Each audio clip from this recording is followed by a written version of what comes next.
मित्रों, हमारे हाथ में एक काले जो है धान की बालियां दिख रहे होंगे, धान के दाने दिख रहे होंगे। इसमें पूरा लदा हुआ है, इन बालियों में लगा हुआ है कालिया जाए।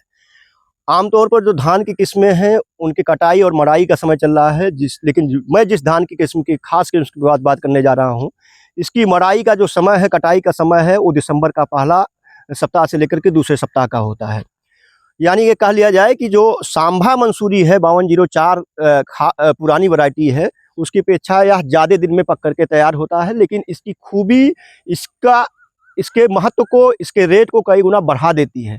यानी आम तौर पर जो धान की खेती की जाती है, आम तौर पर जो व्यावसायिक खेती की जाती है, अगर हम काला नमक धान की खेती करें, जिसको लेकर के कई लोगों में इसको भ्रांतियां भी हैं। कोई इसे काली मूछ वाला धान कहता है, कोई इसको काला धान कहता है, कोई इसको अलग अलग राज्यों में अलग अलग नामों से लोग जानते हैं। लेकिन वास्तविक नाम इसका काला नमक है, जिसको हम काला नमक राइस के नाम से जानते हैं।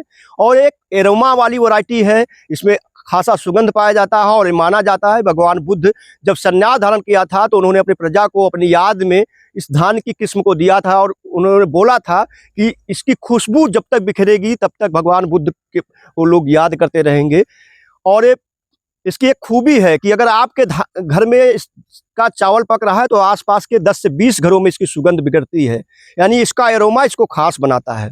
तो आज के बाद जान लें कि काला नमक धान केवल काला नमक धान है। काला नमक राइस के नाम से जाना जाता है, बुद्धा राइस के नाम से जाना जाता है, भगवान बुद्ध का प्रसाद माना जाता है। इसके अलावा इसका कोई दूसरा नाम नहीं है।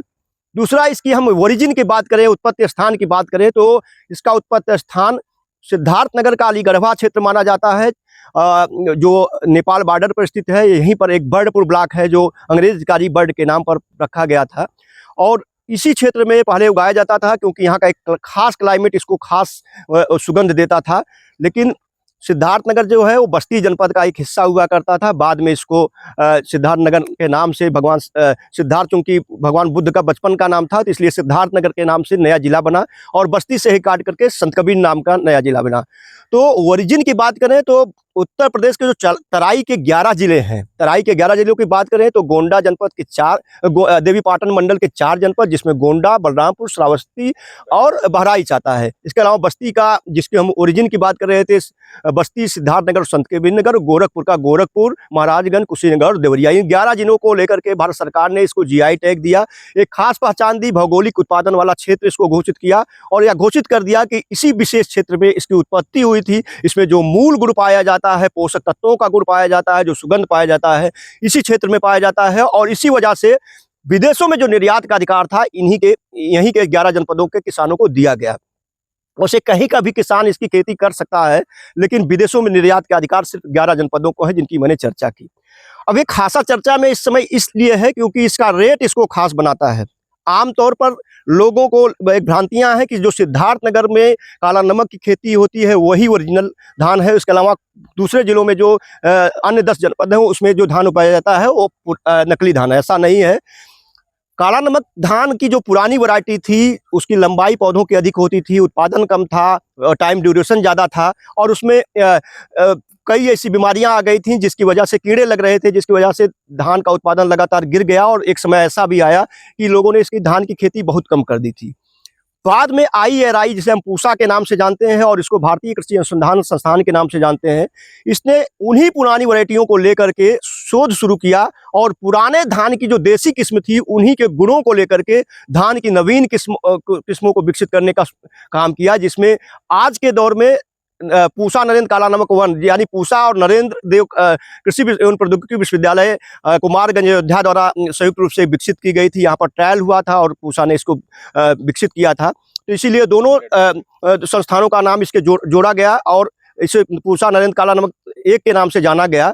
और ये जो धान है पूरी तरीके से देसी किस्म की तरह इसमें सुगंध होता है, देसी से ज़्यादा पतला होता है, देसी से कम, यानी बौनी इसकी जो लंबाई है पौधों की, बौनी किस्म होती है। देसी का जो है लगभग आधा से भी कम इसका लंबाई होता है, और टाइम ड्यूरेशन भी कम किया, उत्पादन भी लगभग इसका बढ़ाया गया। 18 से 24 कुंटल प्रति एकड़ इसका उत्पादन हो गया, जबकि जो पुरानी वैरायटी थी उसका उत्पादन मात्र 10 से 12 कुंटल प्रति एकड़ हुआ करता था। तो ये काला नमक किस्म के बारे में छोटी सी जानकारी थी। 11 जनपद, गोरखपुर मंडल, बस्ती मंडल, देवीपाटन मंडल, इन्हीं 11 जनपदों की मूल उत्पत्ति माना जाता है। सुगंध होता है इसमें, खास एरोमा होता है, खास तरह के इसमें पोषक तत्व पाए जाते हैं, इसमें मैग्नीज पाया जाता है, इसमें बीटा कैरोटीन पाया जाता है, और तमाम ऐसी चीज़ें हैं जो हमारे शरीर को हमारी बीमारियों से बचाती हैं, उसमें पाए जाते हैं। जो माना जाता है कि देश के कुपोषण को अगर दूर करना है तो उसमें काला नमक अपनी महत्वपूर्ण भूमिका निभा सकता है। अब इसकी खास बात करें, इसका रेट इसको खास बनाता है, क्योंकि धान की जो दूसरी किस्में हैं, जो दूसरा चावल है, चाहे हम सांभा की धान की बात करें या दूसरे महीन किस्मों की बात करें, बहुत चर्चित किस्म है बासमती की, लेकिन बासमती से भी कई गुना ज़्यादा इसका रेट मिलता है। आमतौर पर जो पूसा द्वारा विकसित की गई किस्म है, उसका रेट 120 से लेकर के 200 रुपये प्रति केजी फुटकर थोक रेट की बात करें। उसके अलावा पैकेजिंग, ब्रांडिंग के हिसाब से इसका रेट अपने आप बढ़ जाता है। मूल्यवर्धन जब होता है, लोग ब्रांडिंग कर रहे हैं, कई सारे एफपीओज, बहुत सारे किसानों के गुट संगठन इसको प्रमोट कर रहे हैं, तो इसका रेट इस समय 300 से 500 रुपये प्रति किलो भी सोशल साइट्स, जो ई कॉमर्स साइट है, उस पर मिल रहा है। दूसरा, इन बीते 2-3 सालों में काला नमक काफ़ी चर्चा में है, और बीते 2 सालों में काला नमक का पुराना चावल भी किसी के पास नहीं बचा, और काला नमक का इतना अच्छा लोगों को रेट मिला कि जो व्यावसायिक खेती करते थे, सब्जियों की खेती करते थे, या गन्ने का बेल्ट है, गन्ने की खेती करते थे, वो गन्ने की खेती छोड़ करके काला नमक की खेती पर आ गए। इसका कारण था सिद्धार्थनगर जनपद में होने वाला काला नमक राइस का जो क्रेता विक्रेता सम्मेलन है, वह पिछले साल दिसंबर में आयोजित हुआ था। इस साल 8 और 9 नवंबर 2025 को सिद्धार्थनगर में आयोजित हो रहा है, और इसको प्रमोट किया वहाँ के जिलाधिकारी राजा गणपत आर ने। उन्होंने न केवल उत्तर प्रदेश सरकार कृषि मंत्री सूर्य प्रताप शाही जी के साथ इसको मिलकर के प्रमोट किया, बल्कि सिद्धार्थनगर पर बहुत बड़ा एक क्रेता विक्रेता सम्मेलन आयोजित किया, जिसमें इन 11 जनपदों के किसानों के अलावा देश विदेश के तमाम व्यवसायी घराने, व्यवसायिक कंपनियां शामिल हुई, जो काला नमक की धान को निर्यात करती हैं दूसरे देशों में। चूंकि बुद्ध का प्रसाद माना जाता है, तो बौद्धिस्ट देशों में इसकी डिमांड ज़्यादा है, और वहाँ पर 1500 रुपये प्रति केजी तक भी बिकता है। उसका परिणाम क्या रहा कि जो काला नमक किसान भाई रख करके इंतजार करते थे बिक्री के लिए, उस काला नमक के चावल की शॉर्टेज हो गई। डिमांड की अपेक्षा महज 20% चावल ही उपलब्ध हो पाया, और आज के दिन में पूरे देश में इस चावल की डिमांड है। ऑनलाइन साइट्स पर, विदेशों में इसकी इसलिए डिमांड है क्योंकि बुद्ध का प्रसाद माना जाता है, जितने भी बौद्धिस्ट देश हैं। इसलिए उत्तर प्रदेश सरकार और राजा गणपति आर ने, जो वहाँ के जिलाधिकारी हैं सिद्धार्थनगर ने, उन्होंने पुनः इस साल 8 और 9 नवंबर को काला नमक राइस क्रेता विक्रेता सम्मेलन का जो है आयोजन किया है, और इसमें कोई भी किसान जो इन 11 जनपदों से ताल्लुकात रखता है वो भाग ले सकता है। इसके अलावा कहीं के भी व्यवसायी या जो क्रेता इसको खरीदना चाहते हैं, उपभोक्ता जो है इसको क्रय करना चाहते हैं, ब्रांडिंग करना चाहते हैं, वह भी इसमें भाग ले सकते हैं। उनको करना क्या है, सिद्धार्थनगर की वेबसाइट है siddharthnagar.nic.in, उस पर जाइए। वहाँ पर आपको काला नमक क्रेता विक्रेता सम्मेलन का एक लिंक मिलेगा। उस पर जब आप क्लिक करेंगे तो वो काला नमक बोर्ड की एक अलग वेबसाइट खुल जाएगी। वहाँ पर आपको रजिस्ट्रेशन का एक ऑप्शन मिलेगा। उस रजिस्ट्रेशन लिंक पर आप जाएंगे तो वहाँ पर आपको एक फार्म खुल जाएगा, जिसमें आपको अपना डिटेल, यानी किसान हैं या क्रेता हैं, विक्रेता हैं, क्या है वो डिटेल भरना है, किस कंपनी एफपीओ से ताल्लुकात रखते हैं वो भरना है, अपना पता, अपना गांव, अपना जिला, ब्लॉक, तहसील भरना है।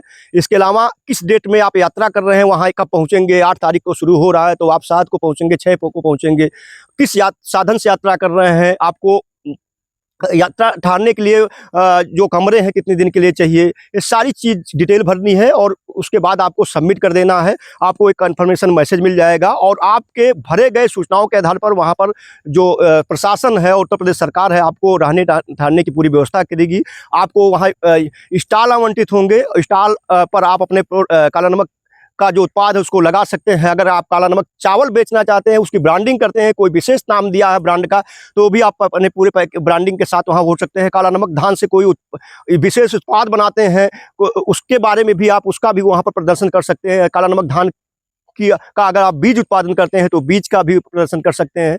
यहाँ पर एक अच्छा अवसर है आपके इस धान का अच्छा रेट दिलाने का, वैश्विक मंच पर पहुंचाने का। तो काला नमक राइस, काला नमक धान का जो क्रेता विक्रेता सम्मेलन है वो 8 और 9 नवंबर को 2025 को सिद्धार्थनगर में हो रहा है। कोई भी किसान भाई, कोई भी क्रेता यहाँ पर आकर के अपना रजिस्ट्रेशन करा ले। वेबसाइट पर जाकर के सिद्धार्थनगर nic.in पर, वहाँ पर काला नमक बोर्ड का लिंक होगा, उस पर क्लिक करेंगे, आपका फार्म खुलेगा। फार्म खुलने के बाद आप आसानी से यहाँ पर रजिस्ट्रेशन करके इसमें शामिल हो सकते हैं।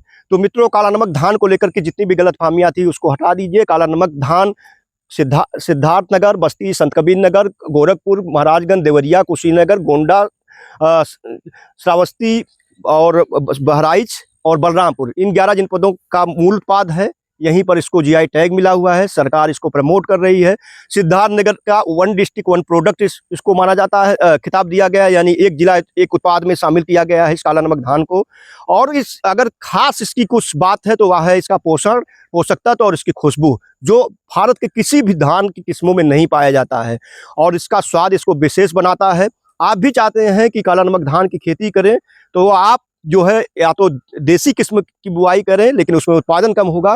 लेकिन अगर आप चाहते हैं कि उन्नत किस्मों की बुआई करें तो आपको पूसा नरेंद्र काला नमक एक जो है, जिसको पूसा ने और नरेंद्र कृषि विश्वविद्यालय ने मिल करके संयुक्त रूप से इसको विकसित किया है, उसको बुआई कर सकते हैं। उसकी पूरी खूबियां देसी की तरह हैं। देसी से अच्छा उत्पादन होता है, देसी से कम ड्यूरेशन का होता है, लंबाई पौधों की कम होती है, खुशबू ज़्यादा होता है, पतला चावल होता है। इसके अलावा हाल ही में IARI ईरी, जो इसको हम अंतर्राष्ट्रीय चावल अनुसंधान संस्थान के नाम से जानते हैं, वाराणसी के वैज्ञानिकों ने 2 किस्में विकसित की है। सिर्फ उसने किया क्या है, जो देसी किस्म थी उन्हीं देसी किस्मों की में थोड़ा सा बदलाव किया है, उसकी पौधों की लंबाई कम की है और ड्यूरेशन कम कर दिया, उत्पादन क्षमता बढ़ा दिया है। जो आमतौर पर उत्पादन 10 से 12 क्विंटल होता था प्रति एकड़, वही उन्होंने 18 से 24 क्विंटल प्रति एकड़ कर दिया है। और अभी मैंने एक कार्यशाला अटेंड की थी, वहाँ के वैज्ञानिकों ने बताया कि ये 30 क्विंटल तक उत्पादन देगा। अभी इसको ट्रायल के लिए आचार्य नरेंद्र देव कृषि एवं प्रौद्योगिकी विश्वविद्यालय फैजाबाद को बीज मुहैया कराए गए हैं, वहाँ पर ट्रायल चल रहा है और रिलीज भी किए जाने का प्रक्रिया पूरा किया जा चुका है। तो ईरी द्वारा जो धान विकसित की गई है, पूरी तरीके से जो लोग देसी किस्म पसंद करते हैं उनको देसी किस्म का एहसास कराएगी, या कह लिया जाए कि देसी किस्म ही है। देसी किस्म के सारे गुण हैं, जीन वही हैं, सिर्फ उसकी लंबाई पौधों की कम की गई है, उसका टाइम ड्यूरेशन कम किया गया है, उत्पादन बढ़ाया गया है। बाकी पोषक गुणवत्ता, उसका जो एरोमा है, जो चावल है, सब कुछ देसी किस्मों की तरह होगा। तो आप भी चाहते हैं कि ये जो काला नमक की ओरिजिनल बीज चाहें, ओरिजिनल बीज क्रय करना चाहें, ओरिजिनल चावल क्रय करना चाहें, तो उत्तर प्रदेश के इन 11 जनपदों, जिसमें सिद्धार्थनगर, बस्ती, संत कबीर नगर, गोरखपुर, देवरिया, महाराजगंज, कुशीनगर, गोंडा, बहराइच, श्रावस्ती, बलरामपुर जिले शामिल हैं। यहाँ के किसानों से संपर्क करके, यहाँ के APO से संपर्क करके सीधे बीज या चावल खरीद कर सकते हैं।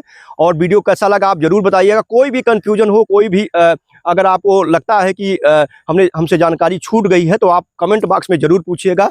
और अगर आप शामिल होना चाहते हैं, काला नमक की सारी खूबियों के बारे में जानना चाहते हैं किसान के तौर पर, भले ही किसी दूसरे राज्य से ताल्लुकात रखते हैं, दूसरे जिले से ताल्लुकात रखते हैं जो GI टैग प्राप्त नहीं है, आप क्रेता विक्रेता जो सम्मेलन है उसमें दिए गए फॉर्म को फिल करिए। आपके रहने ठहरने खाने की व्यवस्था जिला प्रशासन सिद्धार्थनगर करेगा, उत्तर प्रदेश सरकार करेगी, और उत्तर प्रदेश की योगी सरकार कर रही है। यहाँ के कृषि मंत्री सूर्य प्रताप शाही जी के निर्देशन में इसका आयोजन किया जा रहा है। यहाँ के जिलाधिकारी जो बहुत ही जागरूक और सक्रिय जिलाधिकारी माने जाते हैं, राजा गणपत R के नेतृत्व में किया जा रहा है। आप यहाँ आएँ और 2 दिनों में जो क्रेता विक्रेता सम्मेलन होना है उसमें जो गोष्ठी होगी, जो किसान आएंगे, जो उत्पादक आएंगे, जो PO आएंगे, उनके द्वारा आप इस पर जानकारी लें और आप भी प्रगति की दिशा में कदम बढ़ाएं। धन्यवाद।